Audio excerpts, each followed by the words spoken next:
Assalamualaikum warahmatullahi wabarakatuh. Nama saya Dewi Amira Eka Nugraha dengan NPM 210240152. Pada kesempatan kali ini, saya akan mempresentasikan tentang bioteknologi dengan subtema Next Generation Sequencing atau NGS.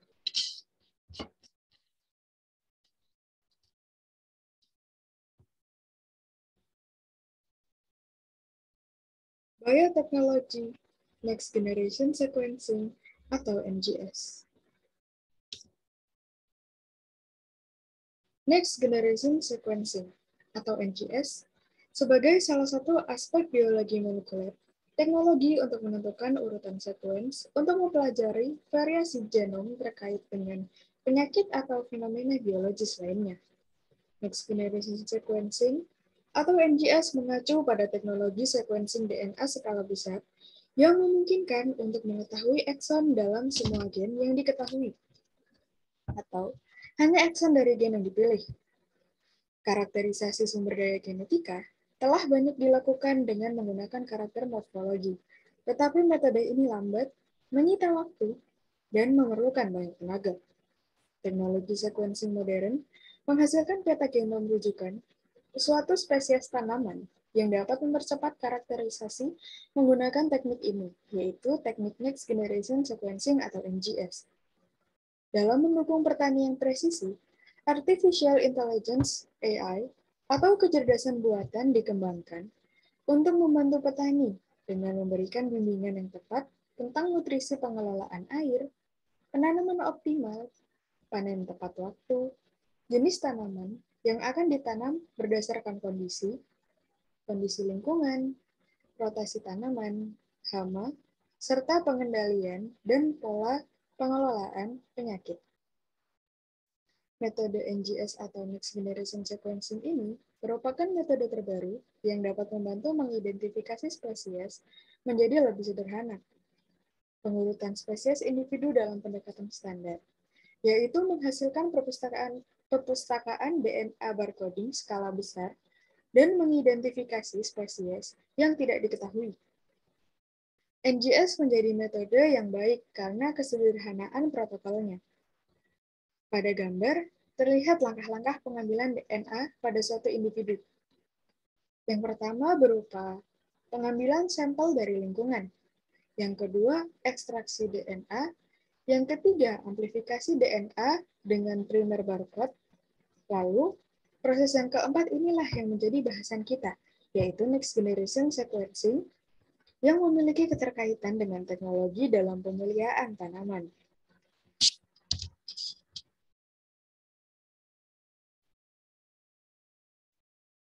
Manfaat Next Generation Sequencing atau NGS.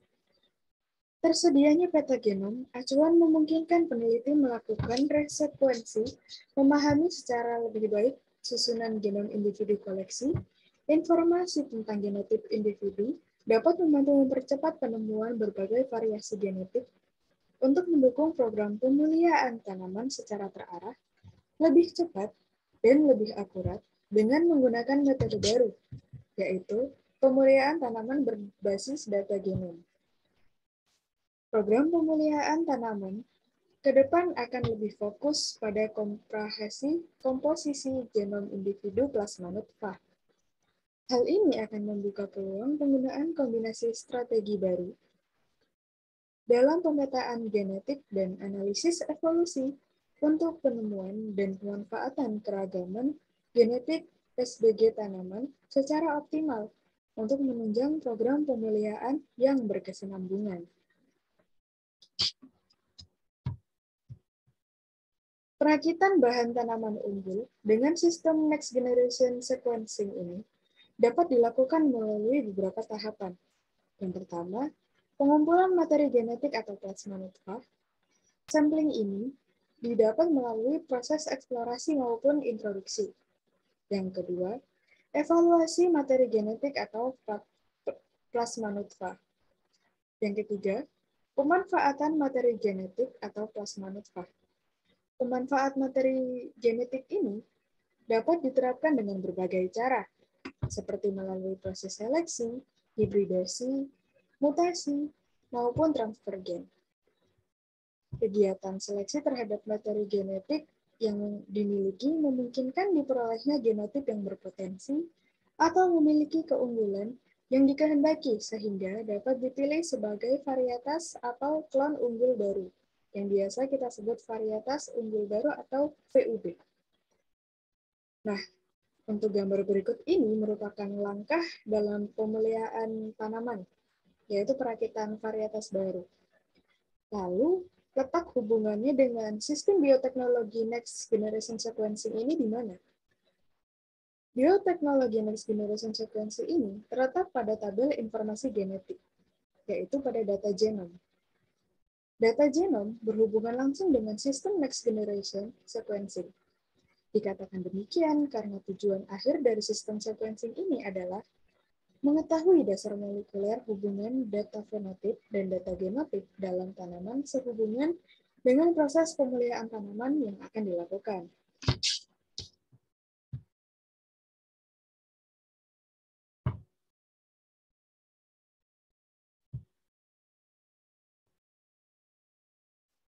Berikutnya merupakan tanaman yang berhasil diberi pemeliharaan tanaman dengan sistem Next Generation Sequencing atau NGS.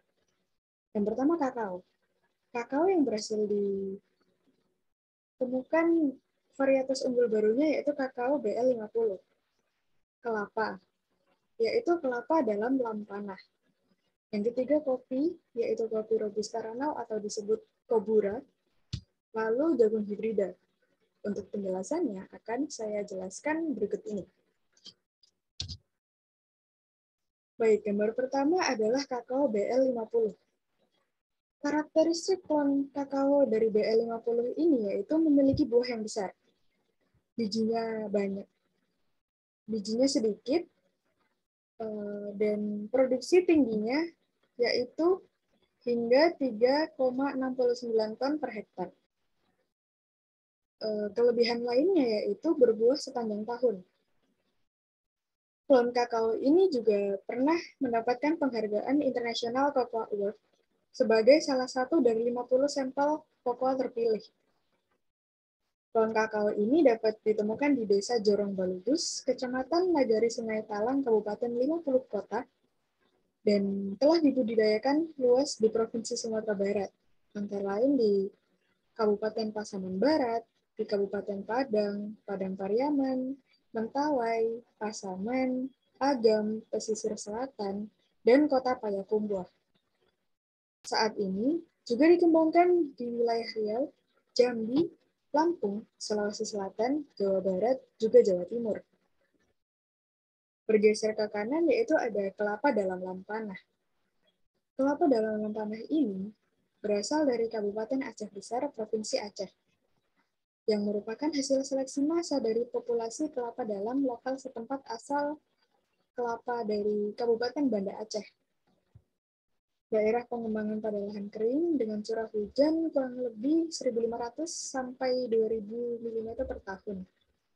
Tumbuh baik di dataran rendah sampai 300 meter di atas permukaan laut.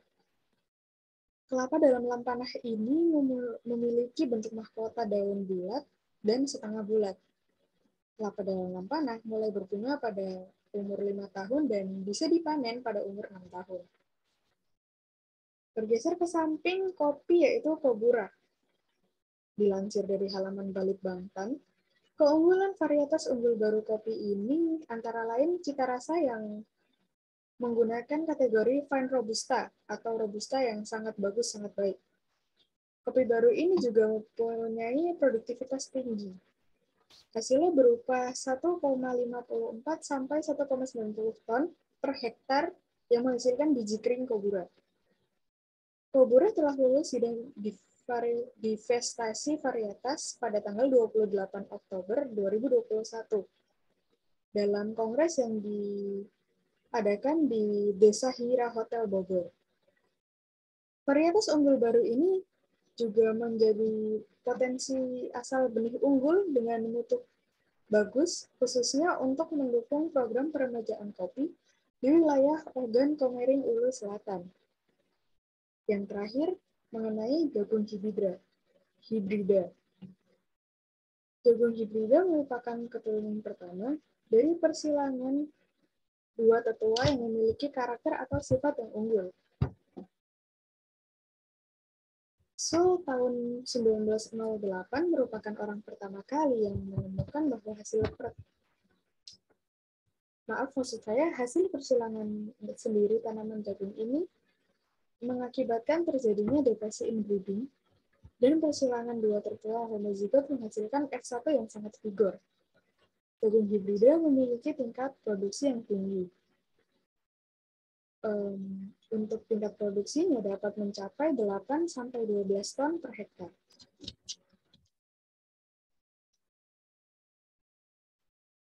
Kelebihan dari NGS. Yang pertama yaitu memerlukan waktu yang sangat singkat atau dapat dilihat hasilnya dalam kurun waktu hanya beberapa jam saja. Berbeda dengan teknik sequencing lain yang bisa mencapai berhari-hari untuk mengetahui hasilnya. Lalu, data NGS dapat digunakan dalam beberapa topik penelitian. Data NGS ini tidak hanya dapat digunakan untuk satu penelitian saja, melainkan banyak penelitian. Lalu, kekurangan. Kekurangan dari sistem NGS ini hasilnya baru berupa prediksi, sehingga masih diperlukan untuk uji lebih lanjut dalam validasi hasil dari next generation sequencing ini.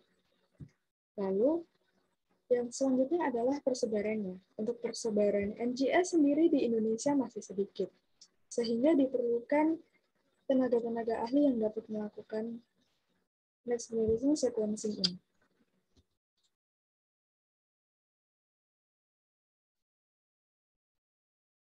Akhir kata dapat saya simpulkan bahwa teknologi NGS merupakan revolusi metode sequencing dan menghasilkan data sekuen yang luar biasa besar dalam waktu relatif singkat dibandingkan dengan metode sequencing sebelumnya.